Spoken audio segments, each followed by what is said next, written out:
Bonjour et bienvenue à toutes et à tous dans cette courte capsule vidéo. Si je vous fais aujourd'hui cette présentation, c'est pour répondre aux questions de nombreux parents qui sont curieux de savoir quelle est l'influence des jeux vidéo sur leur enfant. Alors le but ici n'est pas de débattre pour savoir s'il est bon ou mauvais pour le développement personnel de votre enfant de jouer aux jeux vidéo, mais de vous donner des explications concrètes sur les réactions biochimiques qui se passent dans le cerveau de votre enfant quand il joue aux jeux vidéo de façon répétitive et intensive, et pourquoi cela entraîne un comportement addictif.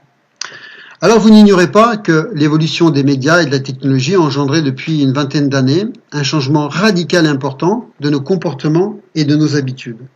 Un changement sur notre façon de penser et d'interagir avec notre environnement. Et c'est plus particulièrement vrai chez la jeune génération qui n'a pas connu d'autres façons de vivre, d'autres façons de consommer ou de prendre du plaisir.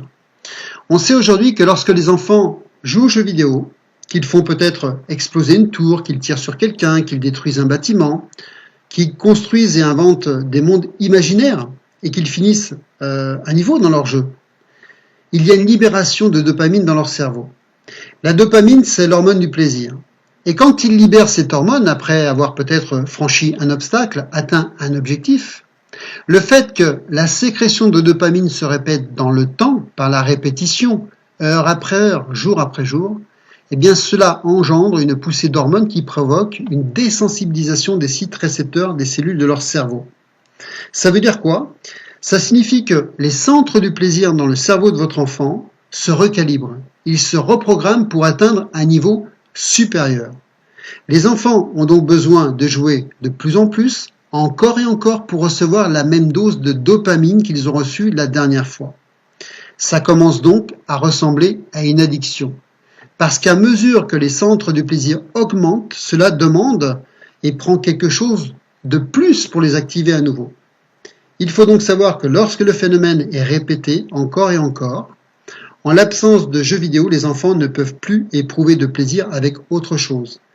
Parce que, après avoir combattu et détruit une armée entière, avoir régné sur un monde imaginaire, avoir vécu dans le monde virtuel des expériences incroyables, et que vous dites à votre enfant « Tiens, pourquoi tu n'irais pas sortir le chien? Pourquoi tu n'irais pas jouer dehors?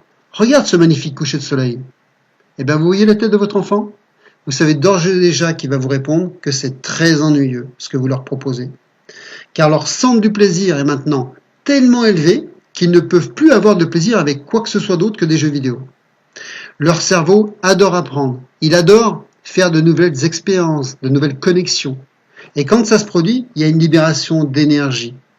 Et si un enfant joue toujours aux jeux vidéo de manière répétitive et intensive, peut-être après l'habitude que c'est une répétition à heure fixe, eh bien il ne peut plus activer son cerveau autrement car plus rien ne peut stimuler autant son cerveau que pourraient le faire les jeux vidéo.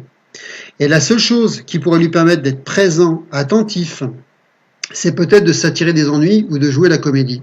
Pourquoi ? Parce que quand il fait cela, de manière consciente ou inconsciente, il y a une telle poussée d'adrénaline que toute cette épinéphrine qui est sécrétée dans son corps durant un moment lui donnera un vrai moment de vigilance accrue, de présence.